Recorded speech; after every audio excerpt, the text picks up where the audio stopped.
Hey ho, let's go. Baseball is back in full swing. The crack of the bats and the sound of the baseballs popping in gloves is pure magic. And in case you missed it, CB Buckner still sucks. Tonight, we will discuss the rookie debuts from opening weekend and look forward to next week. But as we always do at this time, we begin the show by asking you the question: where else would you rather be than right here? Boom, right now. Howdy ho. You're looking live at our split studios. This is Fantasy Baseball Now, episode 80. Here for part of our show, part of the Ball9.com podcast network. I am in a monsoon of a rainstorm, thunder, lightning, everything, but the A's are actually winning a game, so I'm going to enjoy it. Episode 80, which is almost as the number that the A's struck out opening weekend. And before we get into that, as part of the Ball9 network, follow us at Ball9. Follow us on our formerly known as Twitter X page, our Facebook page, our YouTube channel. Smash the like button, please. We're still a couple 100,000 subscribers away from turning a profit on this thing, but that's all. But it's all good. Welcome, Robert. Welcome, the big man. Nice balmy 80-degree day in Philadelphia today. Holy smokes. We had 73 in Albany, but the skies have opened up here. So we talked a couple weeks ago about rookies, and we thought this was like one of the most elite rookie classes I've seen in a long, long time, at least the potential. And the guy that made the biggest impact today is the guy with 0 days of service time. Cole Emerson got paid today. Hadn't even played in the majors. I was stunned he wasn't in our big league. I picked him up as my minor leaguer, if nothing else. I'm covered at DH, covered at shortstop.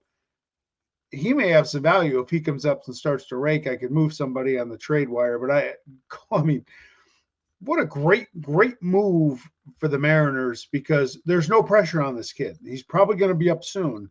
They're so good, he can ease his way into it. The Brewers signed one of their top prospects to like a 6-year, $90 million deal or something like that, like somebody that's in Double-A, and it's not Jesus Made, which is the one that should get done. So maybe this trend, maybe Connor Griffin will be next. Maybe this trend, as they go into, who knows what's going to happen at the end of the season with the collective bargaining agreement. Maybe teams are getting ahead of their prospects. Like, let's sign these guys now before we've got different rules in place, and we can't do it, or it'll be harder to do it, or the wage scale will be different, or whatever, or whatever it is. But yeah, that's crazy. And when you said elite rookie class, based on day 5, you might have understated it. I might have. We talked about it in March, early March preseason, how good this class looks. And McGonigal, 4 hits on opening day. You want to go ahead and take the lead. I mean, JJ Weatherholt homering for his first major league hit. Murakami, everything he's been advertised to be. Both the Japanese hitters, everything they were advertised to be coming over, they're both raking. And then we roll into this week, and Andrew Painter is dominating the Nationals. And Bubba Chandler's pitching phenomenal against the Reds. Yep. Don't forget Nolan McLean's still a rookie, and he looked fine the other day. I was just gonna say, compared to all these other guys, Nolan McLean's a grizzled veteran, but he's still a rookie. And they were all overshadowed by Chase DeLauter. The guy I've been talking about by the way. 2 years I've been talking about Chase DeLauter, and he decides to become Babe Ruth in the first 2 days of the season. And it's great. It's great for the game when it's great for the game. And Sal Stewart comes into tonight hitting 6.67. Yeah. And he was probably, Anthony and then Sal Stewart were probably the 2 safest hitter bets of all the rookies. And that's not to say they're going to sustain it. Certainly not going to hit 667, and DeLauter's not going to hit 328 home runs, but the excitement that gets generated when rookies get off to starts like that is good. It's good for certainly good for our world. My gosh, because all of a sudden it's complete chaos to try to grab these guys that weren't drafted. Maybe they were on your list or you didn't have a spot for them. But man, it's pretty good. I mean, Crawford holding his own for the Phillies. I mean, it's Yep. And again, it's early, and just a little reminder that it's early. Yeah, Bubba, 4 innings, no runs, no hits, 3 walks, 6 strikeouts. It's Paul Skeens is not going to be as bad as he was on opening day. no. So the rush to make bad trade, and it's not happening in our league, which is odd, to be honest with you. Have they taken O'Neill Cruz's glove away? I didn't That know poor bastard. I felt sorry for him. I really felt bad. I felt sorry for Skeens. Tell him too. Felt bad for you because you invested. And what makes it worse? What makes it worse is Jake Mangum makes a play on the second ball that went over his head. Literally the same ball on Saturday, and he tracks it down on the warning track. And then, of course, Pirate fans are like, "What are we doing here?" Yep. But O'Neill Cruz does have a home run tonight, so okay, all right. Oh, it's right in the world. Apparently, before we came on, Bob was praying that Harper hit a grand slam, and instead he gets a cheap RBI on an error by Luis Garcia. But yeah, it's been some pretty. It's I mean, we're off to the start of starts, right? You know, it's funny. Murakami's the guy that I found interesting because they've said, "Well, watch out for the strikeout rate." Okay, so it's a strikeout rate right now. I'm going into tonight, 35.7. He had 28.6 in Japan last year, but he's still hitting 286 with 3 homers and 5 runs scored. 35.7. The A strikeout rate was 51% on a weekend. I'd have guessed higher. That was painful to watch over the weekend. Jacob Wilson struck out 5 times on the weekend. He struck out 32 times last year. Wow. That was awful. I mean, Painter got James Wood tonight twice. No shit. Like, of course he did. I mean, Yes. Of course he did. But at one point, Cal Raleigh was 0 for 8 with 8 strikeouts. Really? Yes. I was not aware of that. Yeah, and they're blaming it on the fact that he wouldn't shake Randy Arozarena's hand. That's what That's got to be. That's the voodoo dolls. The Mexican voodoo dolls are out. Yeah, there's some guys off to some really bad starts. Actually, Now, there's more guys that are more surprising guys off to really bad starts. Do you know what DeLauder's own rate percentage is in CBS? I know it's gone way up. He has been in a queue for me in every single draft. Yeah. And I haven't been able to fit him. He's a guy you really had to love. I mean, just potential. I did love him, but I haven't been able to fit him. They brought him up and started him in a playoff game when he had never been played in the big leagues. That tells you kind of everything you need to know. He's up to 92%. Okay. And if I had to guess, well, I think I can tell you this because I think I still have this book. Yes, I do. His average draft position was 296, and it went up. And it went up from March 1st to somewhere around 350 to 296. It went up. That's 1,600 leagues. Wow. So to go up from 350 to 296 in 3 weeks before the season started, that means people started paying attention.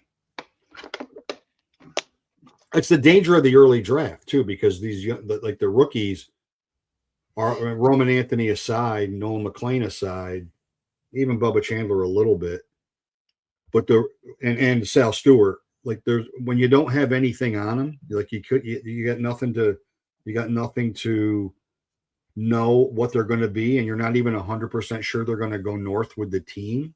Yes. You do an early mock, or you do an early February draft. These guys slip through the cracks.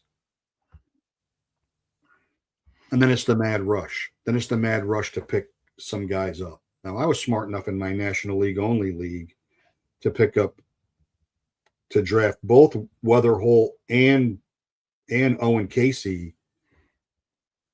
And when I drafted Owen Casey, like the look around the table was, who's this guy? Like, I got Owen Casey active on Team Puxley Baseball. He's got a ribby tonight. Yes, he does. Had a nice game-winning home run the other day. Very highly regarded. I mean, the Cubs really wanted Edward Cabrera to give up Casey because he's not a surprise to anybody. And the start that Cabrera gave him last night, right now, it's worked out for both. Yep. Painter's out of that game. 5 1/3, 1 run, 4 hits, a walk, and 8 strikeouts. How many pitches did they let him throw? I don't have that.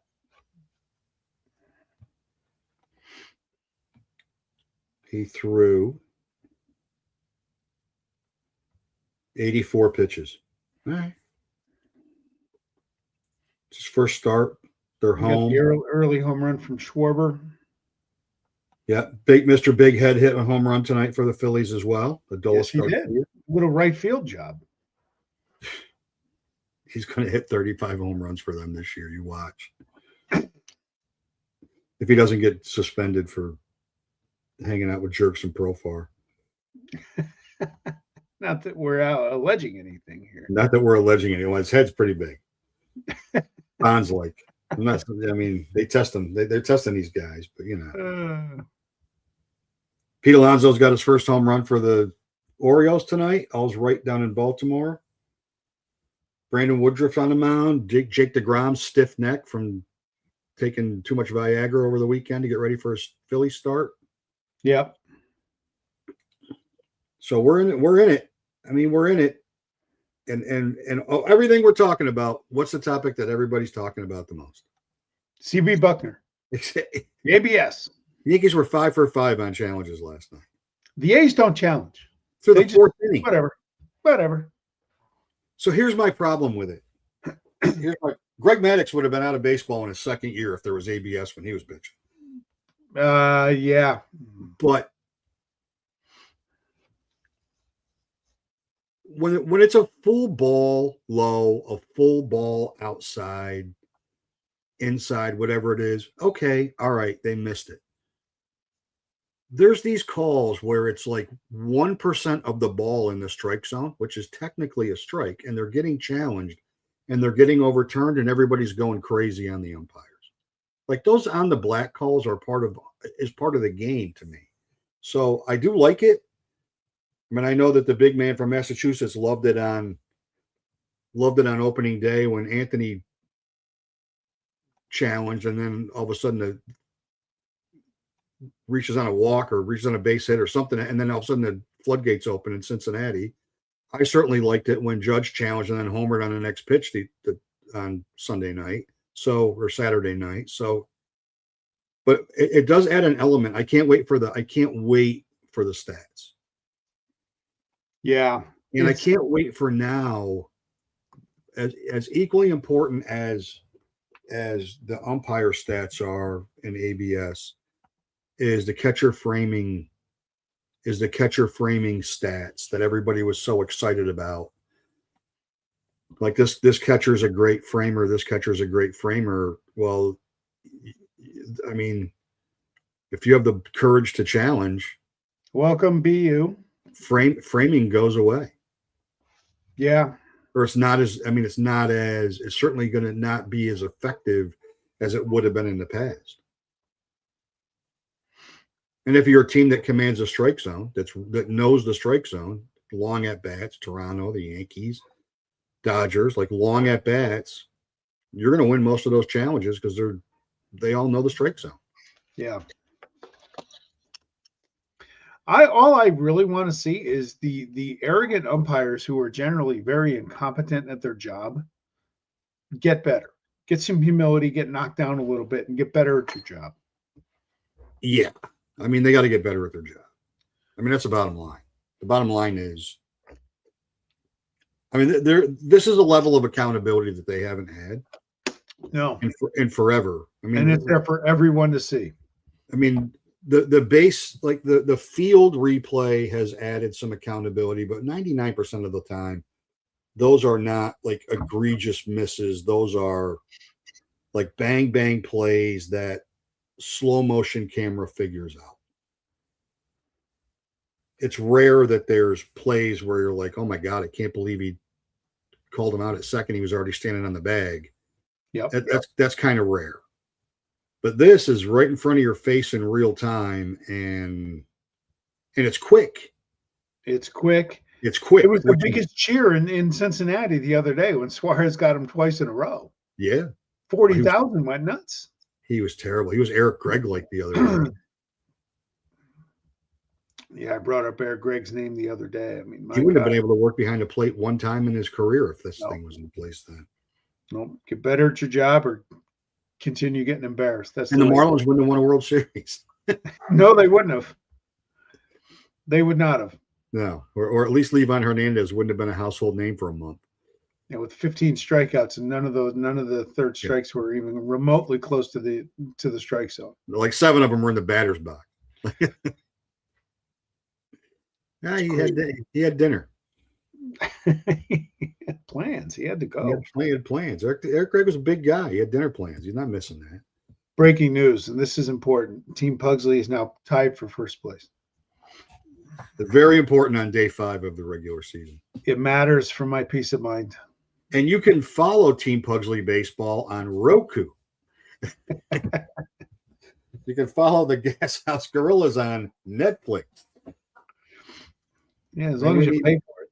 I only need 31 streaming services to watch baseball now. That's all I need. True. Oh my God. Netflix sucks.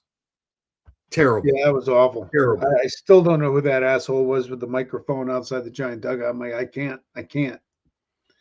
I just can't. Who, Bert Kreischer? I don't know his name. Nothing would have been better if he would have drowned in McCovey Cove. It would have done the world a favor. At least he had his shirt on. That's unusual for him. Yeah. He's a semi-funny comedian, which is not like a thing.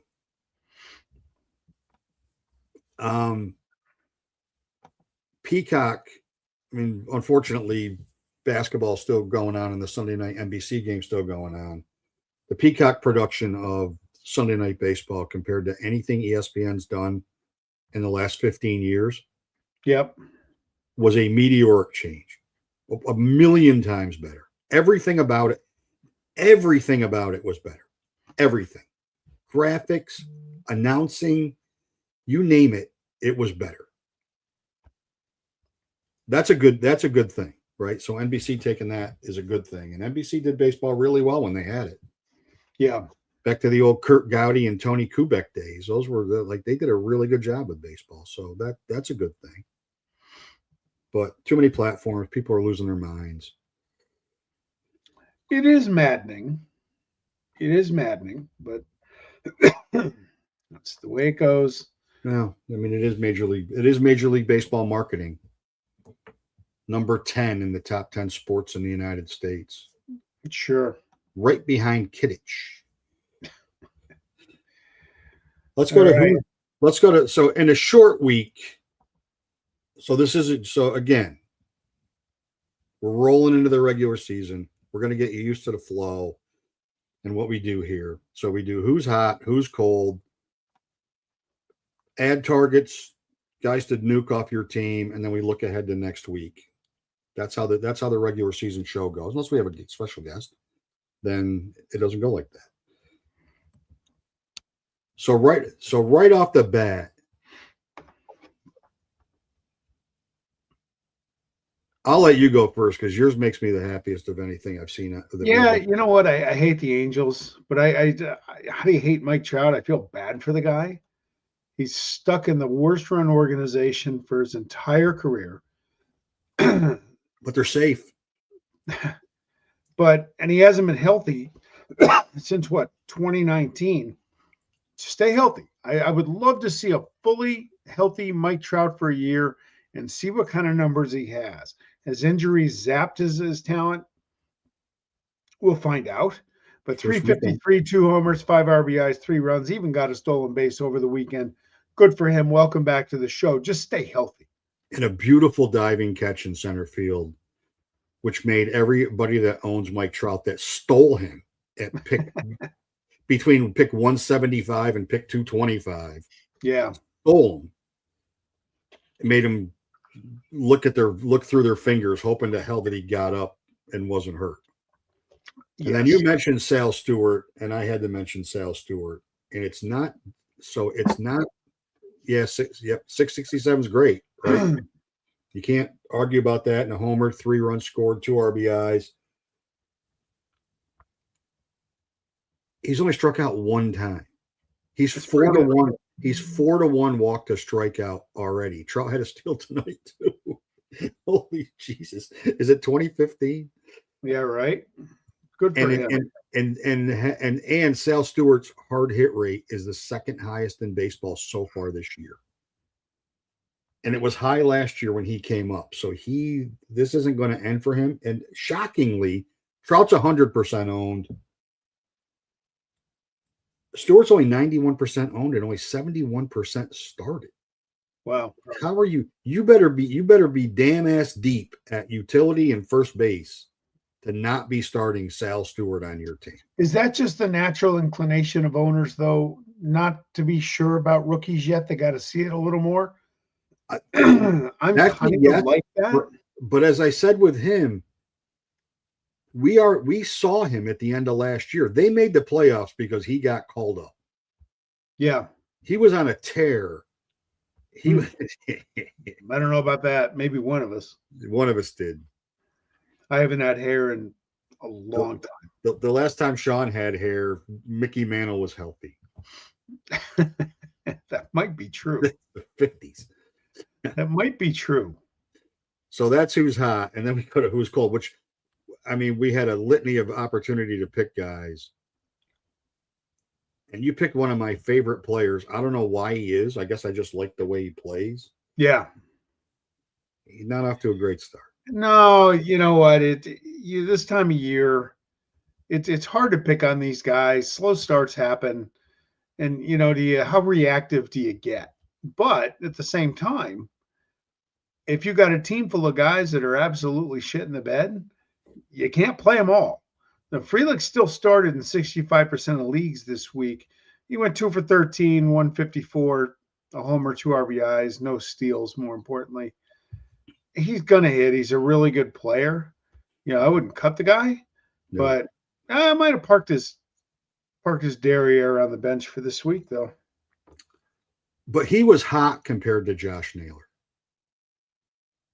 who, including last night, is 0 for 18. But he got paid. 0 for 18. And it was going to be Julio Rodriguez, but he's 2 for 18. He's always 2 for 18 this year. He's always 2 for 18. Always. 0 for 18. Still 90% started. And here's the challenge with Naylor. Because first base is similar to shortstop, where there's the big 5 or 6. Yeah.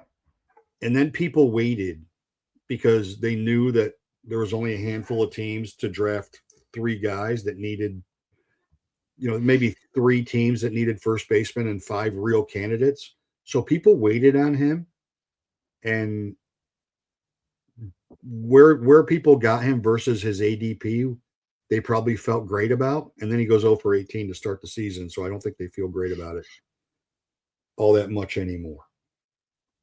He's going to hit. Yeah.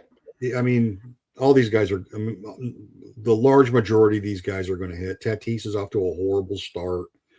Raleigh's off to a horrible start. I mean, if Judge didn't hit a couple homers, he's not off to a great start. I mean, there's too much evidence. There's too much evidence to say these guys aren't going to hit. Correct. It's not panic time. Oh, you would think. It's inconvenient. It's For very these, easy. And then here's the guys to go get. You took my guy. I knew I was going to take your guy. Sorry. He was the first thought that came into my head. Well, relievers are, well, I hate them, but you do need them. I was probably the last guy in our league to draft one.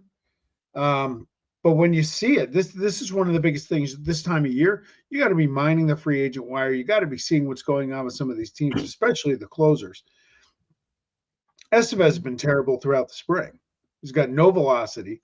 Got lit up the other day. They shoved him in a walking boot, I think, just to save face for losing his job the other day. He got line drive down the ankle, though. Urzek didn't pitch. So somebody else got the save last night. But he's got the save the night before. Yeah, he got the save Sunday, and he also pitched on Saturday. So he's the guy for them, and I think they're going to be an excellent team. I think we both picked them to win the division, right? Yes, we did. And yeah, and so I would if I had room, if I had stashed room on my bench, I might pick up Strom from the Royals as well. Yep. Because if they share saves or if Ursik bubbles a little bit, then Strom goes into that job. But Ursik only owned, heading into the week, only owned 33% of leagues started in 22. That's really surprising given that. On your bench. Yeah, it's very surprising given that we kind of knew on Saturday what was going on. Yes. And then our old pal, who we were in love with at this time last year, Jake Berger, who's only owned in 49% of the leagues and started in 34, 471, a couple homers, 6 RBIs, 4 runs scored. More importantly, he's healthy. And while others in that lineup haven't really hit yet, he's been hitting. And he's the challenge with him, he's only first base and DH eligible. He's not eligible anyplace else. So it is sometimes those guys are hard to fit. But he's definitely somebody that you should have on your radar right now. If nothing else, he should be on a watch list because if it keeps up, he's 30 homer potential and 75 to 80 RBIs. And if he's going to hit, he's going to play. Yeah, he's a guy. He's interesting because he a lot of promise last year. A lot was expected of him, and he was terrible. Yeah, he was hurt a lot, and when he wasn't hurt, he wasn't very good and not great. And then, like right off the bat,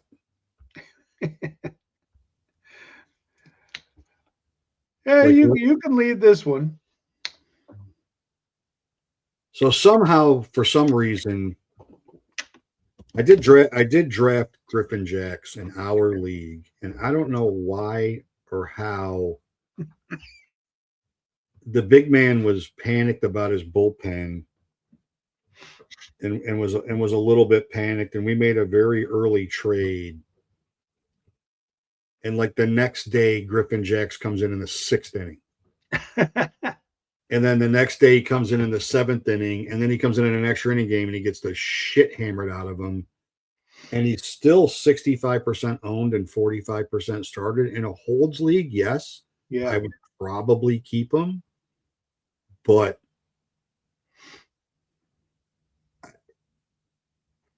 I don't know who's going to get saves there. Everybody. They're throwing everybody. It ain't gonna be Ian Seymour because he can't get anybody out right now. I feel abused. You should feel abused. I feel good. I feel good. When you made the trade, he texted me. He goes, "Good luck," and I said, "You too." And I should have texted him back. You're going to need it more than me. But and then your guy, my guy, he's been in Tampa for such a short period of time. I can't even find a picture that's not an avatar of him in a Tampa. That's because he's done nothing. If you count tonight's 0 for 1, he's 1 for 16. That's a 0.63 average. He's hitting 4th. I think they're going to be worse than people think. I really do. I friggin' hope so. I swear to God, I'm sick of those. I'm sick of them. They're winning tonight 1-0. I don't see it with the Rays. They're winning tonight 1-0, and because Shane McClanahan hasn't given up a hit yet. Yeah. Who's all the way back. Yeah, so far so good, right? I regret any league I didn't overthink and not take him, holding out that I could grab him later. I regret that I didn't overdraft him from his ADP.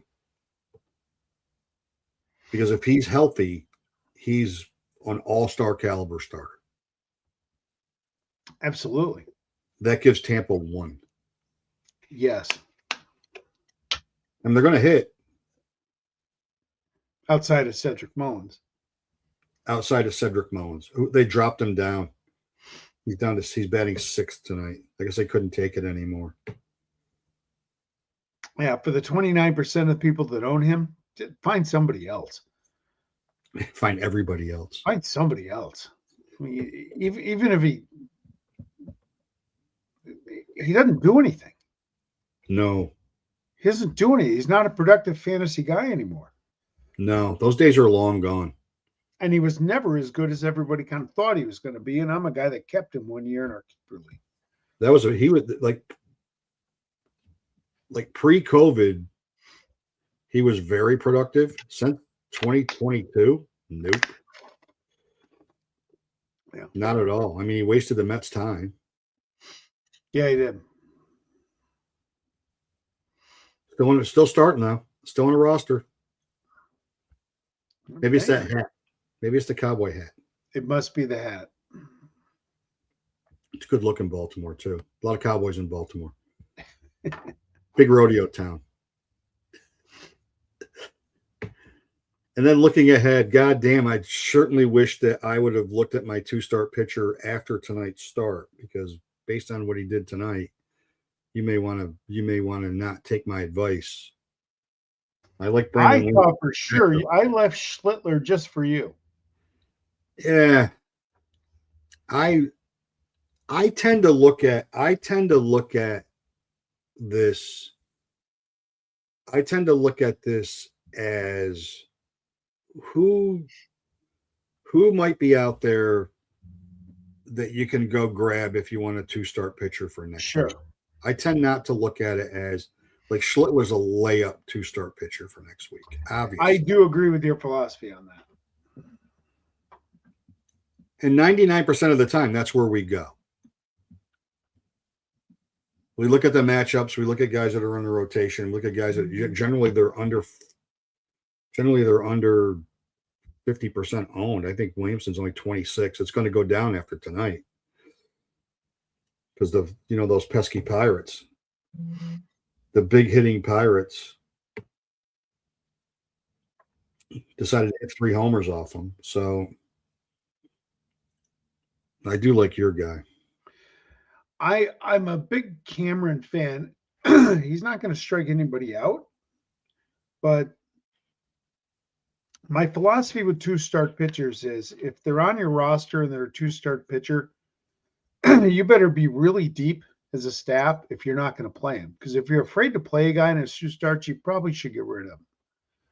Now, that said, I had Parker Messick on my bench this week as a 2-start. One was in LA. I was a little worried about that. But I played Jack Leiter, who was fantastic last night. Yeah, he was. So that's kind of the exception to the rule. If it's a flip-flop and you got a better option. And I don't think I chose right, but I'm not upset about what Leiter gave me. But Cameron's a guy. He's not going to strike out a ton of guys. But if he's your 5th or 6th starter, he's going to give you a good ERA. He's going to give you a good whip. And he's on a really good team. And he's going to keep you in games. So he's a 3-category starter. I'll take my chances at Cleveland. The White Sox, the jury's still out on them. So two promising matchups for him next week. But if you can pick up if wins are a category in your league and you can pick up a win, and in head-to-head it's always a good number. If you can pick up a win, a quality start, which in some head-to-head leagues is points. Yep. And you can have a low whip and a low ERA And whatever strikeouts you get. He is a perfect 5-6 guy. If he's your third, you waited too long to draft pitchers. Yeah. Or you took all the hurt guys and you took all the injured guys and you're hoping that they're going to come back. That they're going to come back quickly. And then you've got the Mets for next week at home.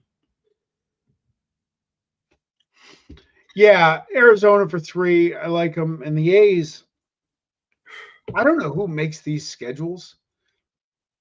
At Toronto for 3, at Atlanta for 3. I think they go home to play in the single A park for 3 games against Houston, I believe. Then they go to New York for a full week. 3 at the Yankees, 3 at the Mets. And the pitching sucks. So yeah, I think the Mets are going to feast next week. But it's just an odd schedule for the A's this year. And I took the Brewers hoping that this vaunted additions to their rotation are who they get to face. Sonny Gray and Ranger Suarez, neither of which made any Red Sox fan feel good. Kindly Early was phenomenal last night. And then they've got Washington, and because of their pitching, I like the matchup. You know who's not making the schedule? That little old couple that used to sit at their table and do the entire Major League schedule. And this shit didn't happen then. They like you didn't play in Sacramento for 3 games and then fly to the East Coast. It didn't happen then. Well, it's a weird thing with this year, at least with the one team I'm focused on. So the schedule makes me insane. Everything about the schedule makes me insane. Cincinnati not having the first game of opening day makes me nuts. Like, playing in cold weather stadiums in late March, early April, when you've got half your league that are either domed or warm weather. Like, I get you want to have an opening day, but opening day on April 8th is just as much fun as it is on March 31st. Sure. I don't think we've had a rain out yet. No, we haven't had any. Not yet. Thankfully, shockingly, we haven't had any weather-related anything yet. It's been cold. I mean, there's been some games where it's been pretty cold, but not like 20. There hasn't been snow. True. I mean, the Cubs got through the first weekend, no issues in Chicago. I mean, that's always a crapshoot. Like the Tigers opening in San Diego makes the most sense of anything that was done. Anything. Yes. I mean, the Yankees in Frisco. I mean, San Francisco is not all that warm. San Francisco is Northern California. Yeah, but it's not going to be in the 20s and possible snow. Right. I mean, it might rain, but it's not going to snow. Like it's not. So, teams opening in Atlanta, in Tampa, in Houston, in Texas, in Miami. 6,500 people there last night. My God. That's it? 6,513 people in Miami last night. Wow. What a disgrace. That's what awful. A disgrace. Montreal doesn't have a team. Nashville doesn't have a team. Oakland doesn't have a team. There wouldn't have been 6,500 people in Oakland. There might have been 11,000, but there wouldn't have been 6,500. They're not going to draw this year. Where, in Sacramento? Or in Miami?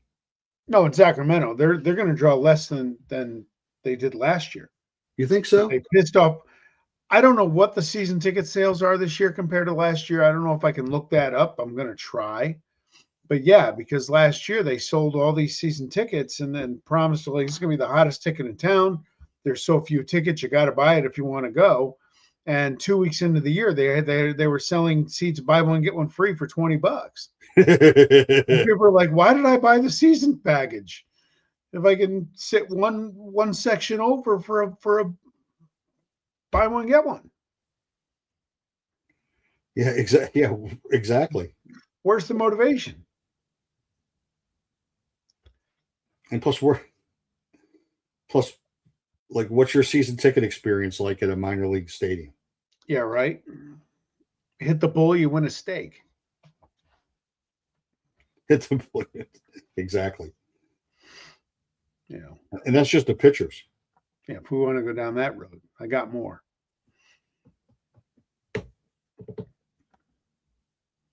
But anyway, it is awesome having baseball back. I wish there was some day games this week, but that's just me. Yeah. Although I do hear we have a bunch of day games tomorrow, and that's fine with me because I have to be home waiting on a repairman to come. So the classic 4-hour repair window. The 4-hour window where they show up 5 minutes after the 4-hour window, that Yeah. kind of thing. Yeah, something Oh, like we that. do. You can watch the swinging A's. Yeah. Well, they're I winning know what I'll be 3-1. watching. I know what I'll be watching at 12:40 tomorrow. I'll be watching Paul Skeens Day tomorrow at 12:40. There is a lot. There are a ton of day games tomorrow. All but 3 games on the schedule tomorrow, and everybody's playing is a day game. Nice. Nice. Schlittler and Kirby at 4:10 in Seattle. Tomorrow's a good day to be thankful that I renewed, to be happy that I renewed my MLB package. Yeah. Because tomorrow, Sale, Skeens, Christopher Sanchez, Jacob Mizorowski, Crochet, Skubal, Schlittler, Kirby, Joe Ryan, Yamamoto, all pitch tomorrow. Nice. That's a good day to watch a bunch of really good pitchers. Absolutely. And you can watch Kumar Rocker tomorrow take the bump in Baltimore at 35. Kumar Rocker. If you want to scout whether you should be looking at a guy that maybe you want to start thinking about adding already. See if he can get his walks down. His spring training walks were very, very high. We'll see. It's interesting. This is what's the fun part. Look, you don't win a fantasy league in the draft. It's a big component. You're certainly going to lose one, though. You can lose one during the draft. But now you're watching guys. If a guy's off to a hot start and you got spot on your team, go get him. He may just stay hot. He may be beginning a career year. Or I say it all the time. Or sometimes you just get a guy and ride the wave. When he starts to regress back to the mean, now you get rid of him. We always have players, especially when there's bench positions. When you have bench positions, we always have players that we regret that we didn't drafted, and then on a flip flop that we draft and we're like, yeah, maybe this is a guy. Like maybe I'll take a flyer on this guy, and maybe I can catch lightning in a bottle. Those moves, I understand making those moves. Yep. But coming out of the first 3 days, and some of the panic moves I've seen, both in some of the leagues that I'm in, and then in this now insanity world of Twitter that's all fantasy baseball content creators. Some of the shit that I've seen is like, oh my God. Yeah. Like, what are you doing? It's the 5th day of the regular season. Yes.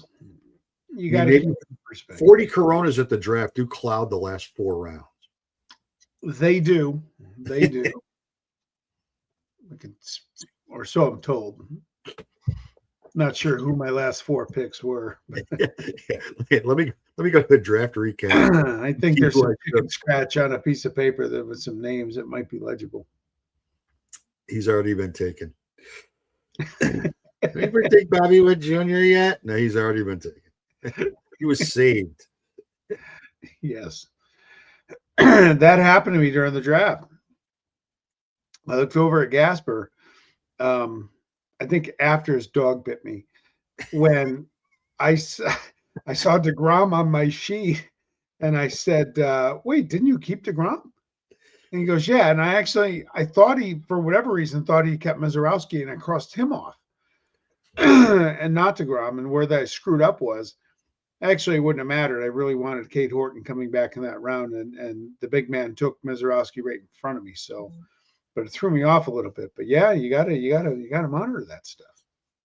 You either gotta pace yourself, which clearly, I mean, you were apparently you were on a pace, but it was kind of like the rabbit in the Olympic mile. So, I was trying to run a 3-minute mile. tried to break sub 3. Sadly, it took me 30 seconds to get off the start line. So I really had to get going. All right, next week we do it all over again. Same, Yes. the last 5 topics, the same 5 topics. And then, as Sean said to me when we got done last week, what are we going to talk about to start the show?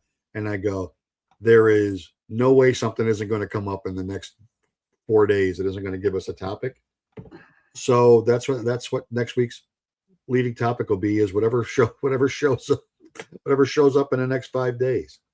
Yeah, right. And yeah, they had to restock some shelves in Albany not long ago. Toronto dropped a second in beer sales, so you gave them a bump. A little bit of a weekend boost. I walked into the store and the cashier looks at me. She goes, my man's going to a party." Nope, just a Saturday. Just Saturday. Just a Saturday. All right. We will catch you all next Tuesday. Oh, we're out. Be good. Go Ats.